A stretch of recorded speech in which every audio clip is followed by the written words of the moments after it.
la naissance. C'est quand tu vois le premier ballon. Mon père me faisait dormir avec un ballon. Il disait, bah voilà, c'est ça qui va te rendre heureux.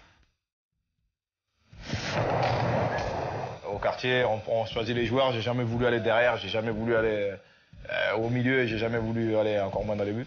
Il y avait la porte de l'église et là, je frappais à la volée, pied droit, pied gauche. Tous les week-ends, on était sur les terrains parce que la mère adorait le foot. Et j'avais qu'une idée en tête. Moi, c'était l'avant-match, la mi-temps et l'après-match. D'aller frapper au but. Au début, moi, je savais que marquer des buts. Je savais même peut-être même pas jouer au football des fois. Mais par contre, je marquais des buts. Moins de 13, moins de 14, moins de 15, moins de 16. Non, je voulais être que attaquant. Jouer à notre poste, milieu, défenseur ou gardien de but. Non, merci.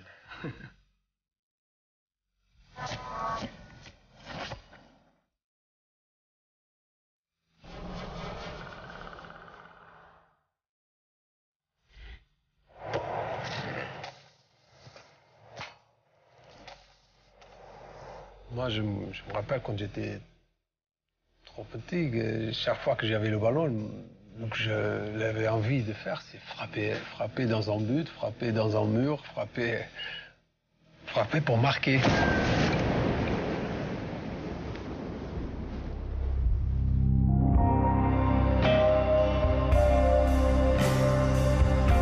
Ils consacrent leur carrière, presque leur vie à ce but. Un tir raté et ils sont maudits par tout un club. Une frappe réussie et ils sont bénis par tout un pays. Ces footballeurs-là jouent sur un fil, conscients que leur sort peut basculer à chaque minute. Mais ils gardent dans un coin de leur mémoire leur plus grand exploit, l'un de ces gestes qui font d'eux des joueurs à part. C'est Rennes. Le ballon de... Je crois que c'est Jaurès, côté gauche, qui met un ballon. Le ballon rebondit, il y a Paisley, il y va à la tête, mais ça le lobe. Et je suis côté droit, mais vraiment excentré. Et je frappe fort, bam, premier poteau. Et Durand, il bouge pas. Je me rappelle, il est comme ça, il bouge pas, il passe. Mais un boulet, quoi. Un boulet. L'instinct, c'est jouer comme tu le sens. Parce que si je commence à réfléchir, on peut même pas penser à frapper de là où j'étais. Et j'ai dit, je l'attends. Qu'est-ce qu'il peut m'arriver? Et je tente, ça rentre. Il y avait Guy Varche aussi qui avait mis un but comme ça à Marseille. Juste avant les 5 dernières minutes, je demande à l'arbitre combien de temps il reste. Il me dit, allez, 5 minutes. Et là, je frappe, j'étais quasiment excentré, j'étais quasiment au poteau de corner. Et je frappe de l'extérieur du pied, et puis il y avait Lucarno posé. Et puis je regarde encore, c'était le maçon qui était dans les buts. Puis je le vois à terre dans ses 5,50. Puis il me regarde, il fait.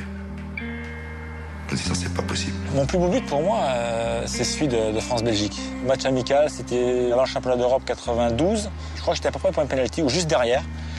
Et je voyais le défenseur qui arrivait pour contrer le ballon. Et je me suis jeté avant lui. Et je l'ai pris pratiquement à sa hauteur de tête. Et l'homme, quand il a plongé, le ballon était déjà au fond. Et ça a été une soudaineté, une force inouïe. Aujourd'hui encore, je pense que c'est celui qui est le plus impossible à faire. Il n'y a que moi qui ai pu penser à un moment, j'étais capable déjà de la toucher et de la mettre au fond. C'est des gestes que si tu n'es pas buteur, tu peux pas les tenter. Tu tentes pas parce que tu n'as pas... je sais pas. C'est quelque chose qu'il faut être égoïste pour être buteur. C'est dur à dire, mais les buteurs sont égoïstes. Pour moi, c'est l'instinct de buteur. Après, soit tu l'as pas, je pense. C'est une expression qui revient souvent. Derrière ces frappes parfaites se cacherait un secret que ne partageraient que quelques joueurs, l'instinct du buteur. Il faut être égoïste, peut-être même présomptueux pour imaginer marquer en frappant d'aussi loin, pour ne compter que sur soi-même. Mais en quoi consiste vraiment cette sorte de sixième sens ?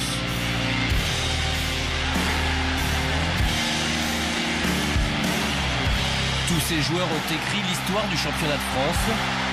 Ils ont remporté des titres, battu des records ou en sont devenus le meilleur buteur pendant une ou plusieurs années. Certains ont terminé leur carrière, d'autres ont brillé ces dernières saisons. Mais tous ont au moins un point en commun.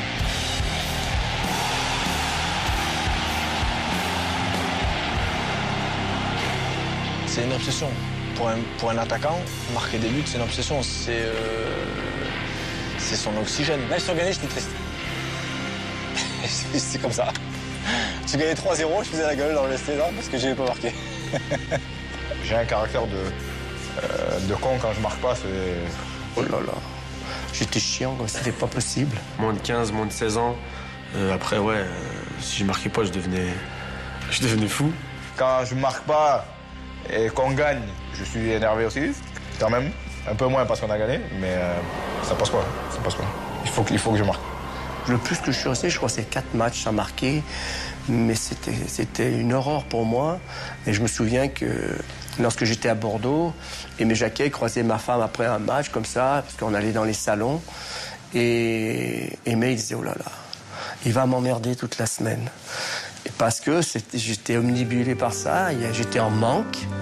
J'étais en manque. Alors maintenant, j'en rigole parce que bon, ça fait plutôt rire.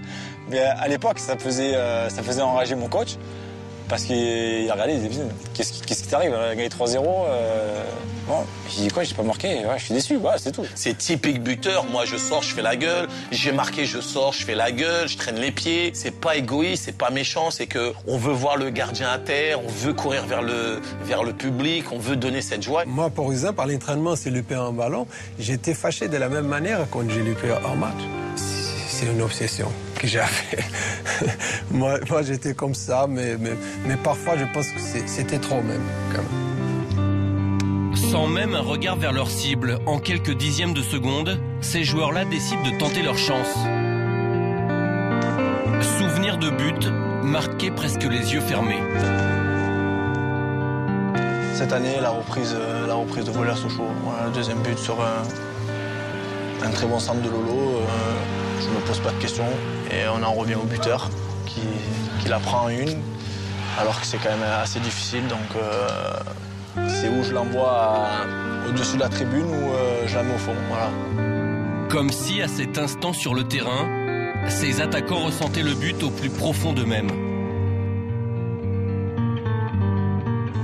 Pour ce but-là, je me suis surpris parce que d'habitude, je contrôle un peu et tout, mais là, j'étais en dehors de la surface. Je regarde même pas le but pour vous dire et je sais pas, je l'ai senti et ça a fini en mi-temps.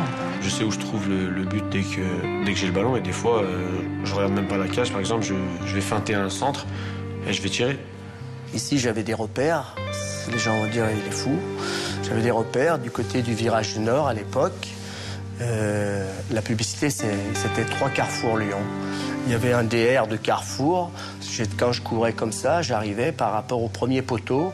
Je savais où j'étais par rapport au R de Carrefour. C'est des choses à Bordeaux. Il y avait sur le côté où on rentrait sur le terrain, parce qu'à l'époque, on rentrait derrière le but.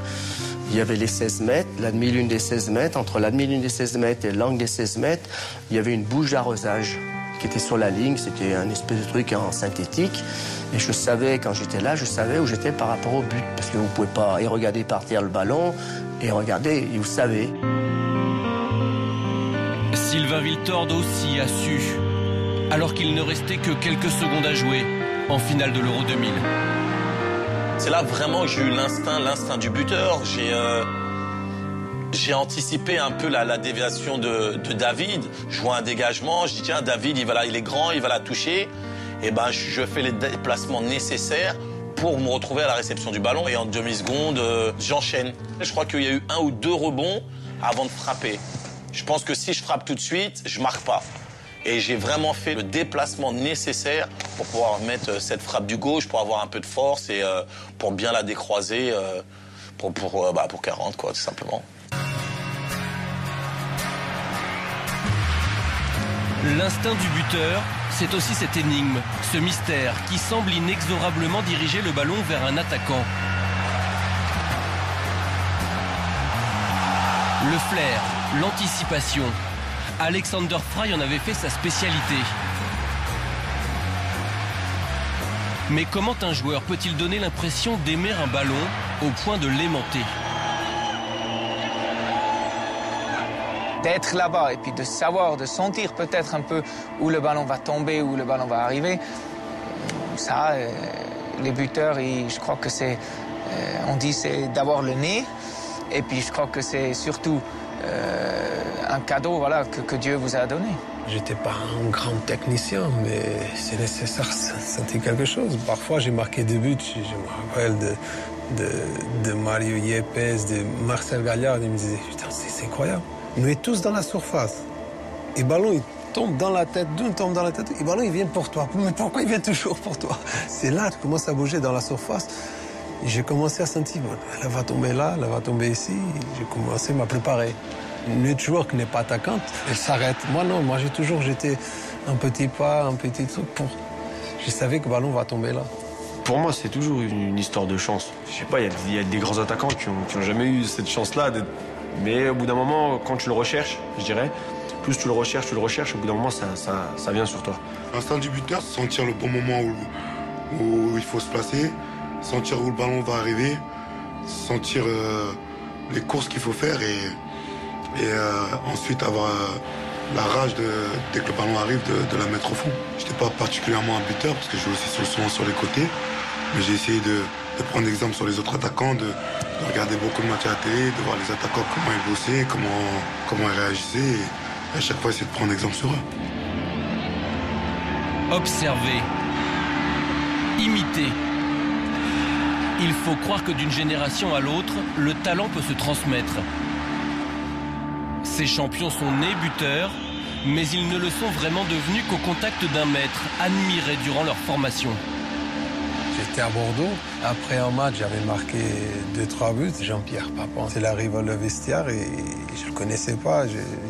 Il me demande un maillot pour s'enfuir. J'ai dit, putain, Jean-Pierre Papin, il me demande un maillot. C'était une des attaquantes que j'admirais beaucoup. Moi, pour avoir 2 titres de meilleur buteur, je pense que ce qui m'a servi, c'est tout simplement la cassette que j'ai pu voir de Jean-Pierre Papin à cette époque-là, qui travaillait à Marseille, notamment, était très fort et très adroit dans les reprises de volée. J'ai eu un peu le déclic, c'est marrant, avec Stéphane Guivarch, qui lui, c'était marrant parce qu'il s'entraînait pas beaucoup, mais il frappait tout le temps, quoi, dans toutes les positions, pied droit, pied gauche. Il avait cette détermination, il savait où était placé le but. Alors je me suis un peu imprégné de ça, et c'est vrai que à partir de ce moment-là, j'ai frappé, tenté du droit, du gauche. C'est il a une carrière, Sylvain. Ouais, que ce soit Bordeaux, Arsenal, ouais, quand j'étais avec lui, franchement, devant le but, c'était impressionnant. C'est relax, sans pression, c'est relâché, c'est bon à voir. Comme s'ils appartenaient à un ordre où chacun tente de faire sien les plus beaux gestes des autres. Une confrérie où l'on enseigne que le talent ne suffit pas s'il ne s'accompagne pas du travail. L'art du buteur est à ce prix. Au départ, le sang-froid, tu peux l'avoir. C'est inné. C'est comme le sens du but, c'est inné. Mais tout le reste, ça se travaille. Tout le reste, ça se travaille. On voit beaucoup d'attaquants, une fois que les séances sont finies, ils partent, ils vont au vestiaire. Mais c'est pas ça. Il doit faire un petit peu de travail supplémentaire, à mon avis. Devant le but, de la droite, de la gauche, la tête, que le pied droit, que le pied gauche, se tourner dos au but, placer son ballon, arriver seul devant le gardien, le dribbler, lui piquer le ballon, enfin se donner le maximum d'options et de possibilités. Pendant 8 ans, tous les jours, j'ai travaillé mes gammes entre 30 et 1 heure, quoi. Après l'entraînement. Je me fais en fait des films, petites images comme s'il y avait un défenseur ou quelque chose. J'essaie de les mettre dans des endroits où je me dis, voilà, c'est là que c'est difficile.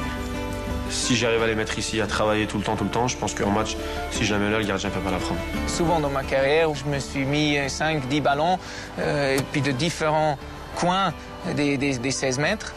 Et puis j'ai mis quelques trucs dans le but, c'est-à-dire des poteaux, encore de plus, et puis simplement pour avoir le geste, et puis de 5, 10, 15 ballons, pas plus, parce qu'après ça devient fatigant, mais entre 5 et 15 ballons, pour avoir le geste, quand vous êtes dans cette position, que vous savez tout de suite, sans voir le but, mais de sentir où il est le but. Ce qui fait qu'à la fin, j'ai tellement habitué à faire le même geste qu'il en arrivait un dans le match, et que souvent je le mettais au fond, quoi. Un homme comme Eric Gaetz me disait, parce que nous on faisait souvent du travail devant le but, et nous on prenait souvent ça à la rigolade. Pour nous c'était un amusement, et lui il était pas très content. Il nous disait d'être concentré sur le contrôle qu'on va faire avant la frappe, contrôler, enchaîner vite, pour même si on la met à côté, tant pis, mais essayer de répéter les situations de match. Guiraud aussi m'a appris ça, les gardiens ne sont pas, c'est pas tes amis.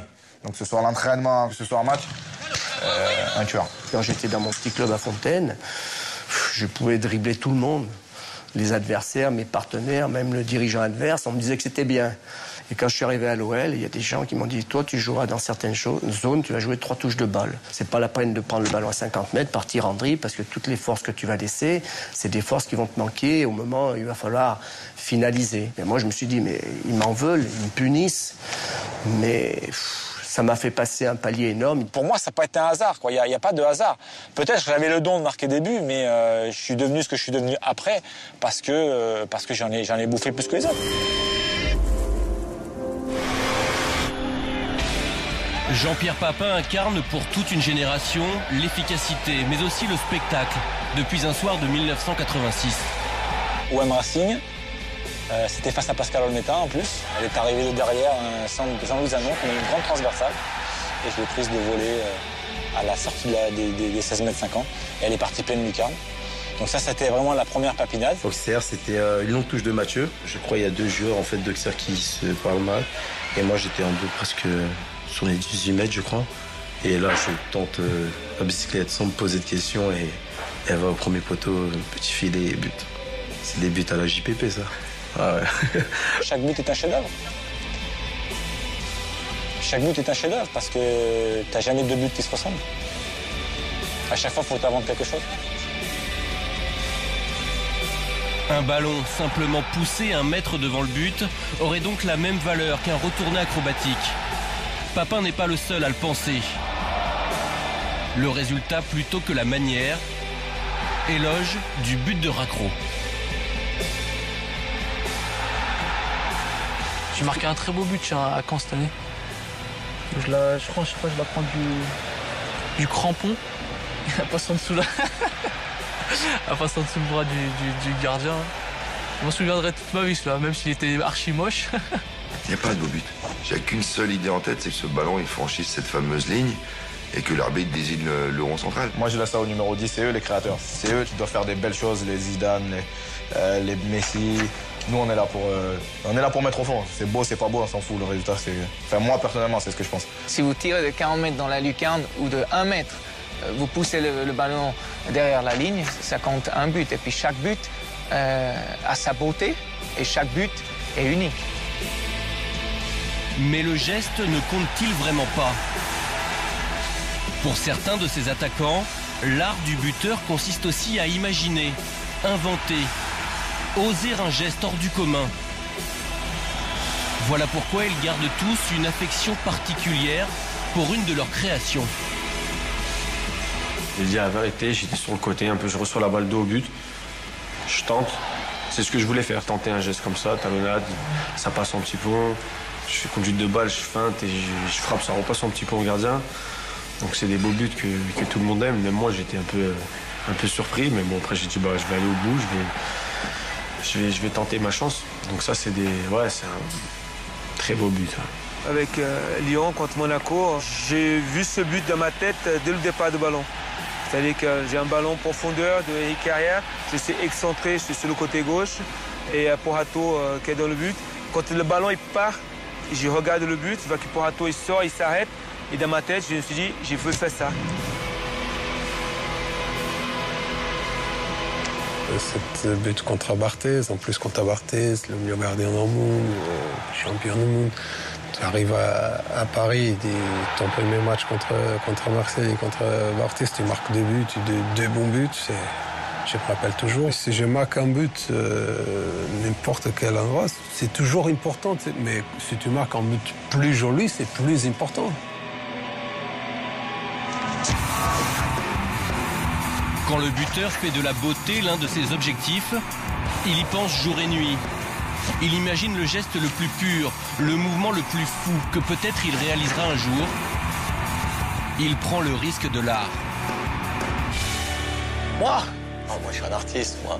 Non, c'est vrai, je me suis retrouvé très rarement en dehors de la surface, mais c'est vrai que quand on y arrive, c'est être un peu un artiste, quoi. Je me rappelle d'un but, un lance Bordeaux très important vers la fin, et je mets une frappe des 28 mètres sous la barre. Je me suis dit, wow, pas mal quand même, et je me suis dit, je suis un peu artiste dans l'âme, quoi. Si tu marques et t'as la classe en même temps, c'est beau à voir, c'est beau pour les gens aussi. Tu procures beaucoup de choses aux personnes qui te regardent, parce que quand les gens viennent au stade, c'est pour voir du spectacle, pas voir que des buts.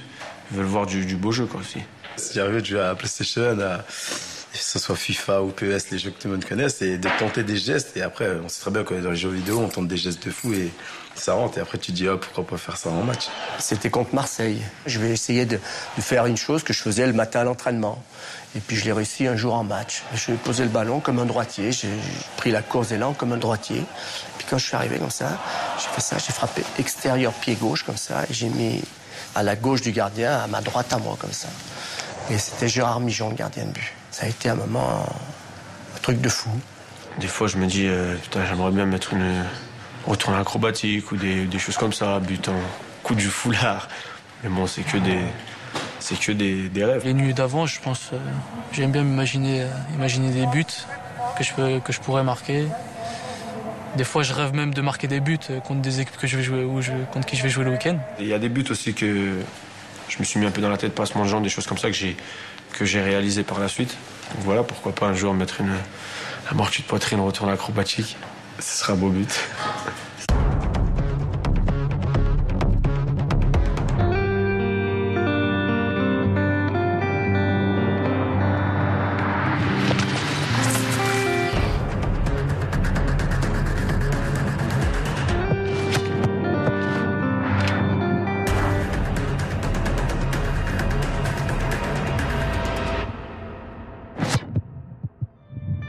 Apprivoiser son instinct, maîtriser son geste à force d'entraînement, voilà poser les bases de ce métier de buteur. Il ne reste plus ensuite qu'à mettre tout cela en œuvre, un soir de match. C'est vraiment différent, vraiment différent. Parce que j'aime la musique fort, en semaine, j'aime bien mettre la musique, j'aime bien la télé fort, tout fort. Et le jour du match, j'aime être calme. Écouter de la musique, mais dans mon casque, dans mon univers, pas trop me disperser. Je prie avant les matchs. Ouais, j'aime les trucs. Avant d'entrer sur le terrain, j'ai toujours été sur le côté, dans la douche. Pour demander à Dieu que je marque et que je gagne. Je pense qu'avant les matchs, il faut être dans sa bulle. C'est pour ça que je comprenais pas l'année dernière quand on me parlait des histoires des écouteurs, de pas des écouteurs. Ça, c'est des conneries. Après, quand t'es sur le terrain, t'es sur le terrain.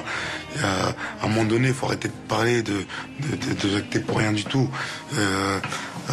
Regardez les Anglais, ils écoutent de la musique avant les matchs à fond dans les vestiaires. Ce que j'ai appris du championnat anglais, c'est que il y a la musique, quoi. On joue à 15h, il y a la musique jusqu'à 14h30, 14h35. Les mecs, ils dansaient, rigolaient. On se coupait même les cheveux. Et après, quoi, les mecs sur le terrain, c'est des tueurs. Et je me suis imprégné de ça. Les 5 premières minutes de match, je touchais pas le ballon. Moi, c'était dans l'analyse de jeux adverses, l'analyse de mon équipe, à quel côté j'allais faire les appels, comment j'allais utiliser les espaces, décrypter le jeu. Ça ne me dérangeait pas de ne pas toucher le ballon parce que j'étais dans l'étude de l'équipe adverse. Je regardais le gardien à l'échauffement. Et à l'échauffement, je savais qu'il y avait une faille. Je savais qu'il y avait un côté où il était moins bien.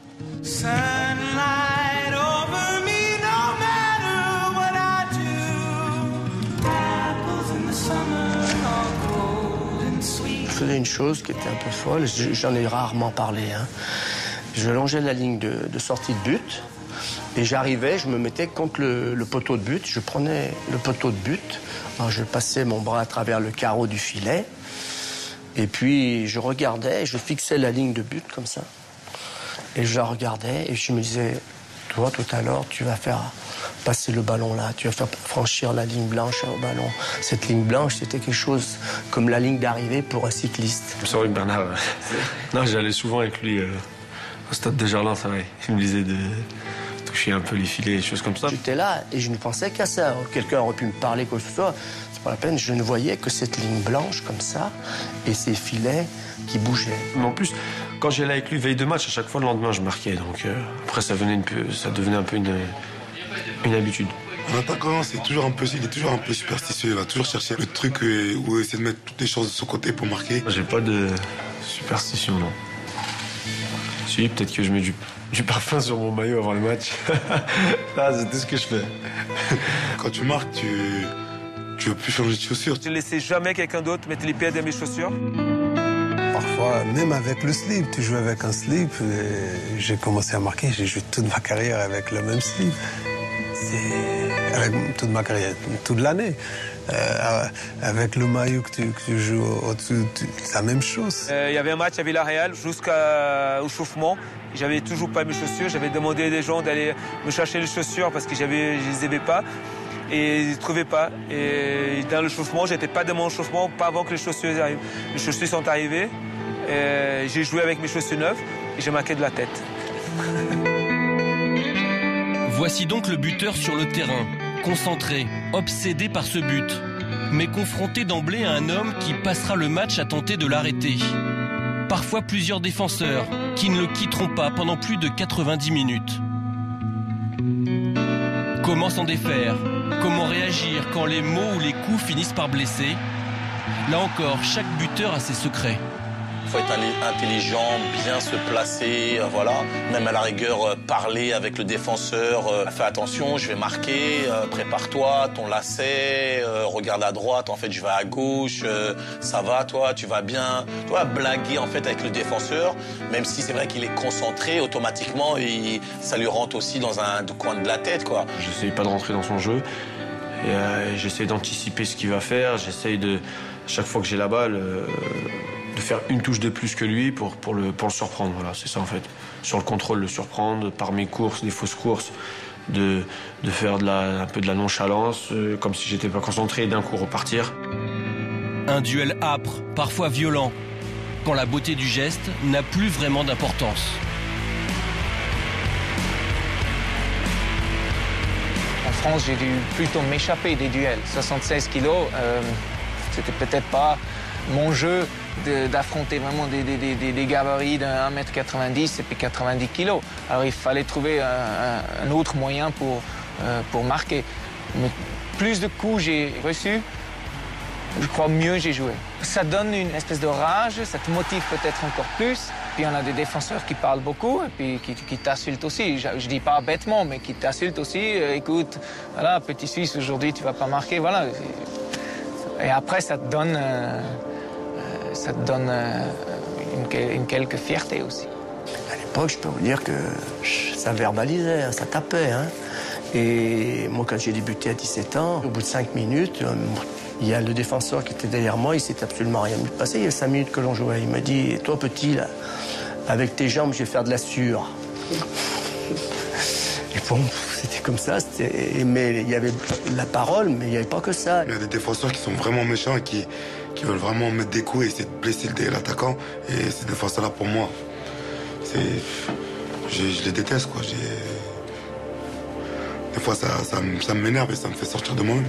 C'est dur de ne pas répondre parce que tu sens qu'il y a de la méchanceté, il a envie de te faire mal et des fois c'est dangereux parce qu'il peut te blesser pour 1 mois, 2 mois, 3 mois, 4 mois. Et pour moi, c'est n'importe quoi. Bon, mais non, on me en donne aussi. Après, il faut les donner intelligemment, il ne faut pas les laisser marcher dessus non plus. Souvent, quand on prend un coup, c'est voir si ça peut être méchant. Il suffit de regarder le numéro adverse et puis après, il faut être intelligent. Ça se fait intelligemment, ça. Je suivais le défenseur. En plus, on se piquait, donc si tu veux, je le suivais non seulement pour lui prendre le ballon, mais de temps en temps, j'avais aussi envie de lui mettre des coups. Il faut se faire respecter. Qu'on peut donner un petit coup aussi, sans que ça soit vu. Mais bon, on n'est pas des chiens-poils non plus en étant attaquant. Et puis je pense que le respect, ça montre aussi au défenseur adverse qu'il ne va pas tomber sur un joueur qui va dire amène à tout. Dans cette lutte sans merci, l'attaquant possède pourtant au moins un allié. L'homme qu'il ira remercier le premier sitôt son but marqué. Pas de grand buteur, dit-on, sans grand passeur. Leur relation se forge chaque jour, au fil d'actions menées de concert à l'entraînement. Comment l'un peut-il deviner où l'autre souhaite recevoir le ballon? Il est question de complicité et de tactique. Un buteur a besoin de ses coéquipiers. Il doit avoir une relation très spéciale avec son passeur.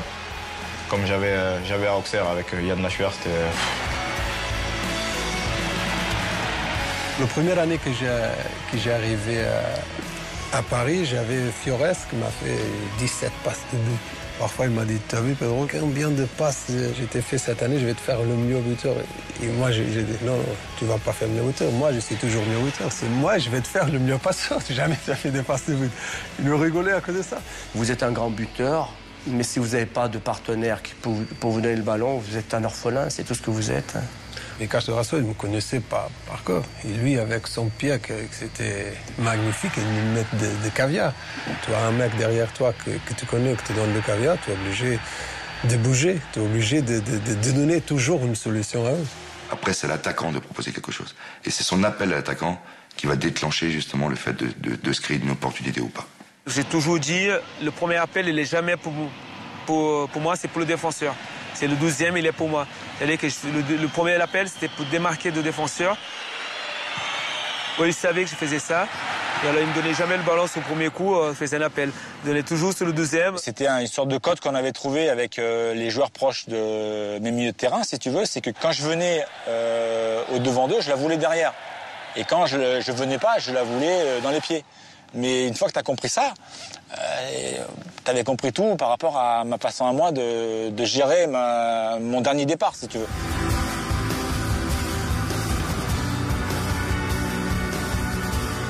L'attaquant est désormais devant le but, ou plutôt face au gardien, autre acteur clé de ce match de football.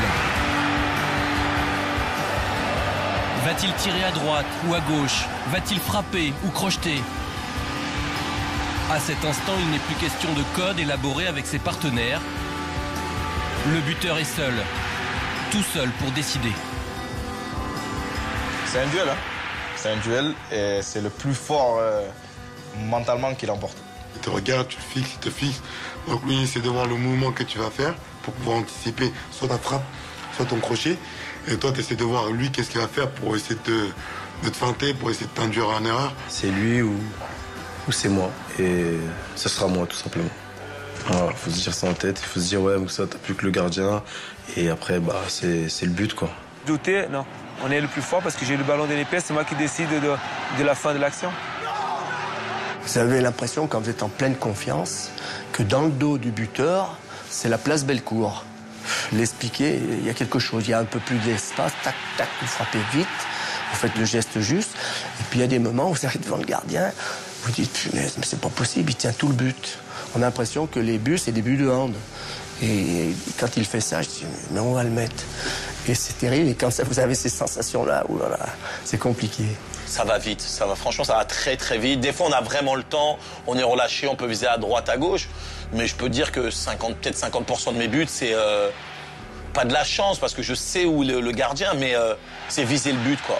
La millième de seconde que tu prends la mauvaise décision, ça peut aller à côté, mais le plus important, une chance sur deux, c'est de cadrer sa frappe, parce que si elle est cadrée, c'est où il y a le gardien, où il y a les filets. Il faut être plus malin aussi, et c'est pour ça qu'il faut travailler à l'entraînement pour avoir une variété aussi dans ta finition, que ce soit de la finesse, que ce soit de la force, que ce soit des feintes de frappe et dribbler le gardien, avoir de la variété.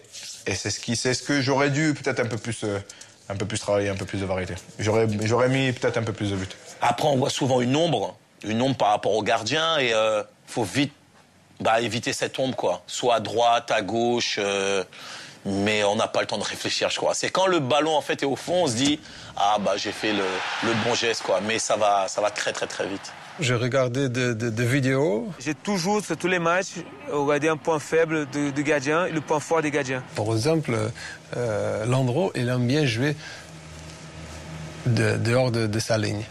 Là, tu sais déjà, si c'est un ballon dans le dos de défenseur, tu sais déjà qu'elle est avancée. Tu as déjà une solution.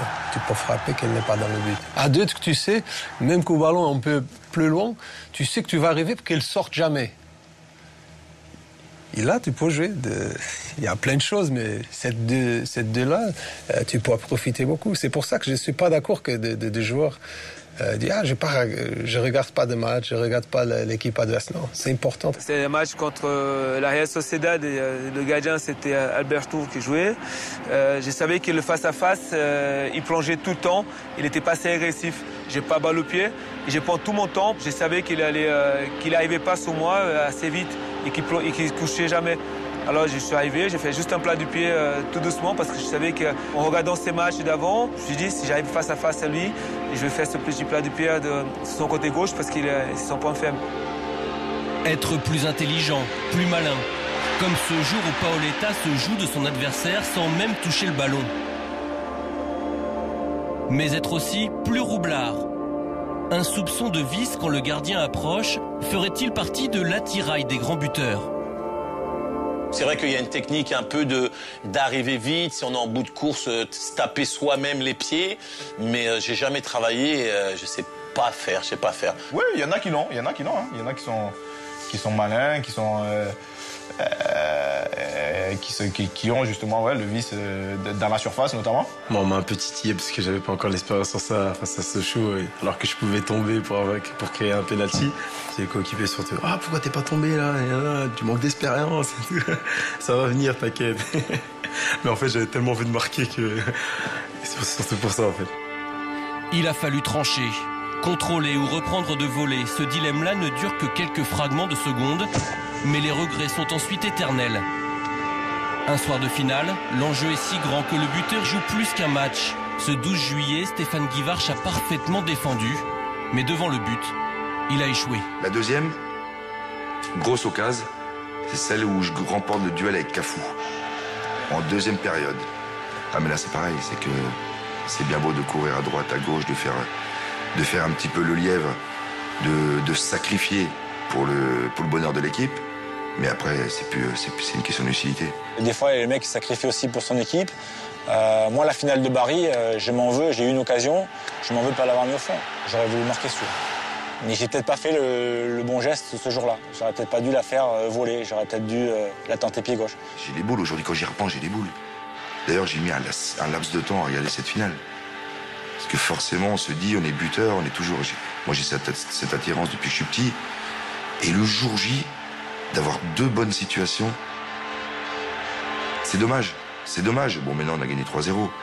Mais je pense que si aujourd'hui, on avait inversé ces deux buts de Zidane et moi, si j'avais marqué ces deux buts, bon, j'aurais été peut-être le roi. Zidane, s'il avait cette qualité technique, il aurait fait la carrière qu'il a fait. Mais ça aurait... Je sais pas ce que ça aurait changé dans ma vie. Mais une question de fierté, je pense que ça aurait été différent. Un buteur doit marquer. C'est une évidence à laquelle aucun avant-centre ne peut échapper. Il ne sera jugé que sur cela. Pourtant, chacun d'entre eux a connu ce drôle de sentiment. Ces gestes manqués et ce doute qui fatalement s'insinue et vous mine jour après jour. À ce poste-là, impossible de cacher ses faiblesses. Les sifflets montent des tribunes, la presse s'en mêle, c'est la part d'ombre du métier. Il bascule en quelques matchs du bonheur au cauchemar. Tout buteur doit s'y préparer. Arrive des moments quand tu commences à douter. Ça, c'est le pire. Tu commences à douter de ta qualité. Tu commences à douter de ton appel. Tu commences à douter de joueurs que jouent à côté de toi. Et c'est pour ça que ça tarde après. Tu tardes 4, 5, 6 matchs sans marquer. Même le grand buteur, il doute. Il est obligé de douter. Le doute, ça vient un peu à cause des gens, tout ça. Si on est là derrière toi, t'as pas marqué, oui, et t'écoutes et tu commences à rentrer là-dedans, ouais, ça devient difficile. Maintenant, il faut rester concentré, c'est pas grave, faut pas...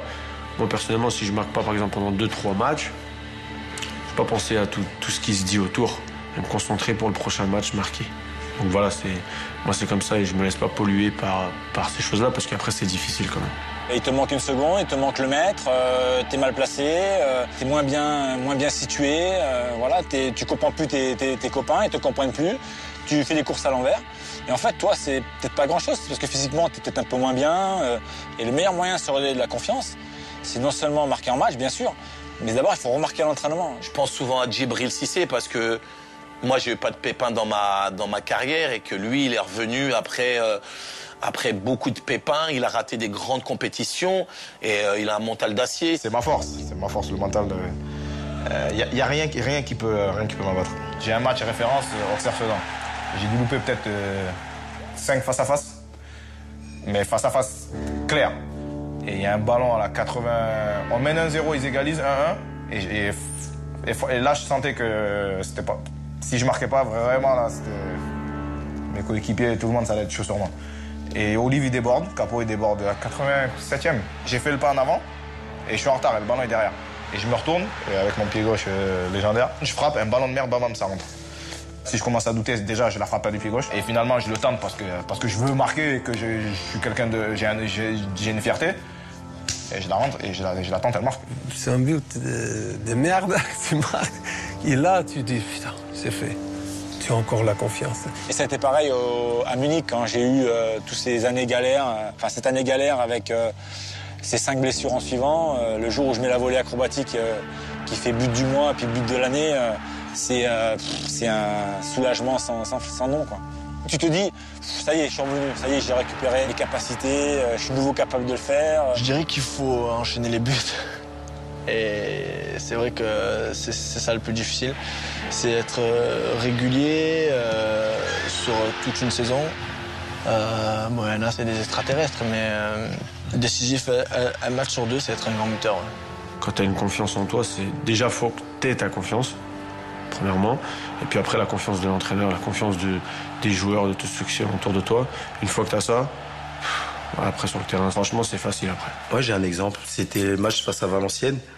Il y a Eden Hazard qui a le ballon sur le côté, il arrive à dribbler un joueur, centre en retrait. Le but grand ouvert. Je tire au-dessus. Et là, j'entends le coach, Moussa, c'est pas grave, la prochaine, baisse pas les bras, c'est tout. Et moi, voilà, c'est ce que j'ai fait, j'ai pas baissé les bras. Deuxième occasion que j'ai, je prends le ballon, je tire, avec le contré, je crois, Bicevac, et elle va au but. Plus que tout autre joueur sans doute, le buteur doit se sentir aimé. Quand enfin il ressent la confiance de son entraîneur, de ses partenaires, de son public, tout devient tellement plus simple. Moi, j'ai eu une discussion comme ça avec Thierry Henry quand il était à Monaco. J'ai joué un match contre Nice à Monaco. Et j'ai discuté avec lui, j'ai dit, je vais faire gagner le match aujourd'hui, tu vas voir le but que je vais marquer. Il m'a dit, comment tu savais ça? J'ai dit, parce que quand on rentre sur le terrain, j'ai dit, Thierry, tu auras ça plus tard. Quand on rentre sur le terrain, on sait qu'on va marquer un but. Quand tu auras ça, tu vas voir, tu vas marquer presque tous les matchs. De marquer, par exemple, 4 buts contre Marseille, c'est de la chance aussi.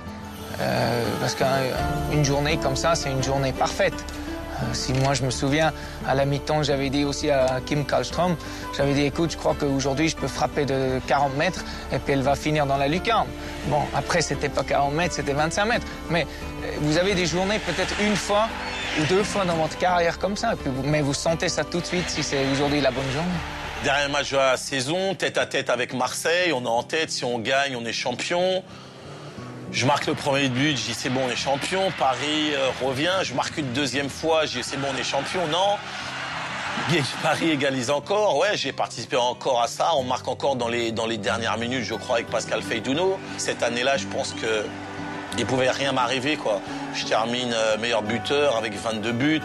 Je frappais du droit, du gauche, de la tête. Ça commence déjà quand vous levez, vous croyez, voilà, vous avez une fraîcheur, vous allez vite. Et puis après, il y a le premier but, il y a un deuxième but qui est là. Après, vous commencez un peu à avoir de la confiance sur le terrain. Vous commencez à oser des trucs que peut-être avant, vous dites, ouais, ça c'est plutôt pour Ronaldinho et puis pour Kaka que pour moi.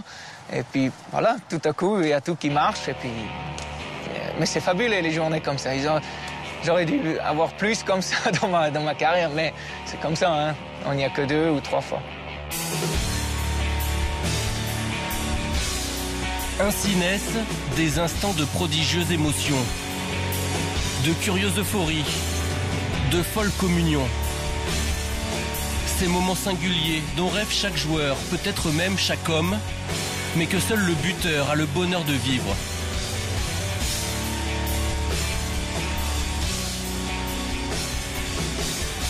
Que ressentent-ils pendant ces quelques secondes? Les mots leur manquent pour le décrire, mais tous se souviennent dans les moindres détails de la minute la plus étourdissante, du but le plus enivrant de leur carrière. J'étais en 8e de finale de Ligue des Champions. C'était un but parce qu'on n'était vraiment pas favoris. Tout le monde pensait que Manchester allait nous écraser, un truc comme ça. Puis j'ai enchaîné 3 touches de balle rapides et j'ai frappé. Donc en plus, dans la cage, c'était Van der Sar, un gardien que j'aimais. Ce but-là, ça m'a fait beaucoup de bonheur. Des frissons, on va dire, des frissons, beaucoup de joie. On pense à tout le monde, toutes les personnes qu'on aime. Et voilà, on est fiers de ce qu'on vient de faire et on voit tous les copains sont contents. On est heureux de voir, quand on marque un but, tu vois tous ces gens sauter. C'est ça qui est la joie de l'attaquant. Moi, je préparais toujours mes trucs. J'étais toujours... je voulais tellement marquer, j'étais tellement... J'ai une confiance en moi que j'étais prêt, quoi. C'était à Salamanque. J'ai marqué un but, j'ai ouvert le bras et les gens commençaient à associer à l'Aigle des Açores. Et après, bon, j'ai dit que c'est une bonne manière de faire un hommage à mon île et j'ai continué. Et si je peux donner un conseil à un attaquant, c'est qu'il trouve quelque chose et qu'il fait pendant une carrière. J'habitais à Arles, au quartier, à Bariol, et j'avais un copain à moi, Emmanuel Lopez. Il faisait de la gym. Et moi, j'étais pote avec son frère Jean. Et on jouait au foot ensemble. Et Emmanuel, il venait nous chambrer. Ouais, j'arrive à faire ça. Il faisait des cabrioles et tout. Putain, moi, j'ai dit, putain, on peut pas le laisser comme ça. Donc un jour, je suis parti. J'ai fait une rondade, un sato, bam. Et je me suis mangé. Jusqu'au jour où j'ai réussi. J'ai du mal à comprendre les buteurs qui expriment rien. C'est une pression, une tension que j'ai toute la semaine. Faut que je marque. Et quand je marque, faut que ça sorte. C'est obligatoire. Sinon, je peux pas le garder. Mon but contre Rennes, où on joue pour le titre et le match nul, un partout, et il nous fallait absolument une victoire. Et quand je marque le but du 2-1, le but de la délivrance, ça m'a fait un bien incomparable. C'est sûr que c'est incomparable. Chaque joueur vous le dira, c'est vraiment incomparable. Inouï, inexplicable, c'est un vrai bonheur. La demi-seconde où on marque, c'est intérieur, ça nous prend, ça nous transporte. C'est un bonheur total, c'est super beau, je sais pas comment l'expliquer, c'est au fond de soi, on se dit ouais, on a fait un super boulot aujourd'hui et c'est bon pour la suite, quoi. C'est un soir, c'était contre Lens, j'ai dû marquer 2-3 buts et ça avait été plein de bonheur, on a fait 3-3. On menait 3, on a fait 3-3, mais c'était des moments tellement forts. C'était... Quand vous êtes attaquant, que vous voyez frapper et que vous voyez bouger ces filets, c'est des moments qui sont... C'est énorme. Quand tu fais vibrer les filets, c'est une joie, je sais pas, dans ton cœur, ça... Je sais même pas, t'as la chair de poule. Des fois, tu peux faire des trucs bizarres, tu peux courir partout, tu peux tirer la langue. C'est une drogue, c'est excitant, c'est une joie fantastique, ouais. C'est spécial. Une fois, on m'a demandé est-ce que c'est mieux que de faire l'amour. J'ai dit, c'est pas pareil. C'est pas la même chose. C'est dur à expliquer. Mais c'est bon, hein, c'est bon. C'est vraiment bon. Je me suis même fait faire des cassettes pour souvenir, pour montrer à tout le monde comme quoi j'étais un bon petit buteur, quoi. Ouais, non, je me suis fait faire des DVD parce que, voilà. C'est pas évident de faire des DVD de tacle, des DVD de relance, quoi. C'est vrai que c'est un petit bonheur égoïste que j'aurai toute ma vie. Ce qui me plaisait, c'est marquer des buts, aller au public, machin, parce que moi, je pense que c'est un tout, quoi. Tu marques pas que pour ta pomme, quoi. Tu marques pour ton équipe, tu marques pour les gens qui sont dans la tribune. Moi, ce qui me fait plaisir aujourd'hui, c'est... et ça arrive tous les jours. Tous les jours, il y a quelqu'un qui me dit « Ah, qu'est-ce que je m'avais fait rêver !» Et ben moi, je trouve ça magique, quoi, je veux dire. Qu'est-ce que m'avait fait rêver? Qu'on a la joie du buteur, ce qu'on peut ressentir intérieurement, la chair de poule, quand on voit les supporters qui vous acclament, il n'y a rien de plus beau. Trop bon. Et moi, je ne peux pas sentir ça maintenant. Mais c'est quelque chose... Oh là là. Même maintenant, quand je regarde des vidéos de tout le but que j'ai marqué, je sens la même pression que je sentais avant. C'est quelque chose de différent. C'est le spectacle de football. Tu vois tous les gens contents, tu vois tout le public, tu vois le bruit. C'est quelque chose que c'est nécessaire à marquer pour sentir ça. Ça te manque? Beaucoup. Trop dur d'arrêter le foot, trop dur de se dire je vais pas jouer, je vais pas prendre mon sac, m'entraîner, rigoler avec les collègues, courir dans tous les sens, c'est très dur, ouais. Ce qui c'est un buteur, c'est l'homme le plus heureux du monde. c'est le joueur le plus heureux du monde sur un terrain. Parce que imaginez que vous jouez pour rendre heureux 10 autres, 20 autres dans son équipe, plus 40, 50 000 personnes, et des fois des millions de personnes sur une Coupe du Monde. Et je pense que je suis fier et heureux. C'est le poste le plus heureux de football, c'est l'attaquant. C'est un poste difficile, mais c'est aussi pour moi le meilleur poste sur un terrain de foot. Tu es là parce que tu fais gagner ton équipe, tu marques un but. Et voilà, tout le monde a envie de marquer, même les défenseurs ils ont envie de marquer. Aujourd'hui, je suis une personne que j'ai une belle vie, je suis une personne contente, mais je suis sûr d'ici à la fin de ma vie, jamais je vais sentir que j'ai senti pendant 7, 10, 15 ans que j'ai joué au football. Ça, que j'ai aimé le terrain, j'ai aimé le foot, j'ai aimé le ballon, j'ai aimé le but. D'un jour au lendemain, tu sors ça. Même tu dis, l'entraîneur, tu peux être où tu veux, mais c'est pas la même chose. Peut-être tu demandes ça à un défenseur en milieu, il va pas dire la même chose. Mais une personne qui aimait marquer des buts comme moi, c'est jamais je vais être la même personne, c'est impossible.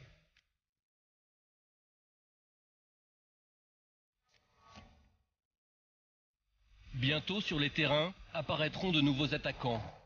Bientôt eux aussi impressionneront par leur talent, leur instinct, jusqu'à peut-être révolutionner leur art. Eux aussi vont douter puis renaître, disparaître pour étinceler de nouveau. Eux aussi seront nés buteurs et le resteront toute une vie.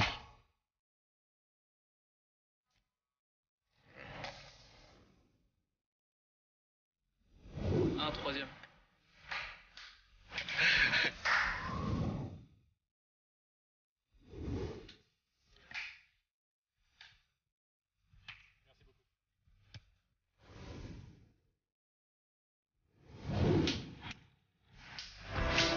Yeah!